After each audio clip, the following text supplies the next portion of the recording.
A few minutes ago I turned on the cold tap in my bathroom, and rather than the water flowing out at a constant and uniform rate, instead what happened was it spluttered a bit of water out, and then it started to flow out. But with the splutter came a noise, which I will now attempt to impersonate to the best of my ability. And I leapt back in terror as if the tap had just tried to sexually assault me or something, and I thought, oh, what's wrong with the tap? It's never done this before, I'm scared to go near it.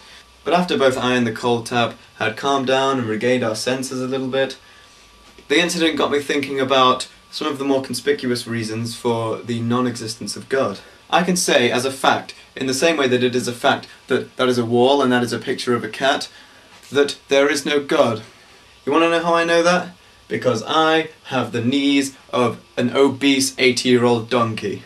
Not only that, I produce a lot of phlegm, far more phlegm than could possibly be needed by a single human being. I probably produce enough mucus in a year to coat the insides of the pouches of all the kangaroos that have ever existed in the history of the world. But not only that, my testicles, and yours if you have them, are somewhere that is very liable to come to physical harm on my body.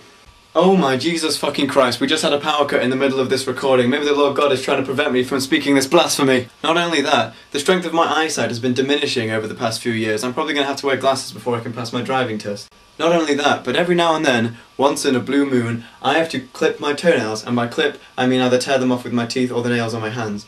Why don't they just stop growing when they reach a sensible length? But not only that, sometimes when I'm eating, I will bite my lip or the inside of my cheek incredibly hard, and I will be in intense pain for the next 20 seconds or so. And then I don't want to risk eating for the subsequent 24 hours in case I bite that exact same spot again, and I end up with a beach ball sized wound hanging off my face. But that's still not all. Even right now I feel like my armpits are getting just a little bit sweaty. I'm not even particularly warm. I don't feel warm. It's a perfectly good temperature in here. Why would a loving God want this particular part of me to smell? Why does every human being on this planet need to urinate and to excrete fecal matter? If we were indeed 100% efficient creations, that would not be the case. We would be able to absorb everything that we put into our bodies in a beneficial way.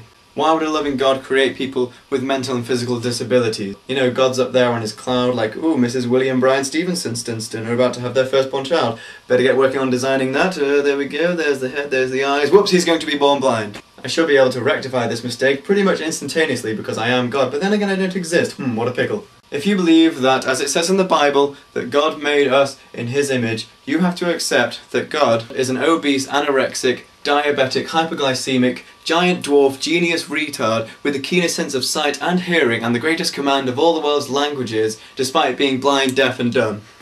But that doesn't make any sense! No. No, it does not.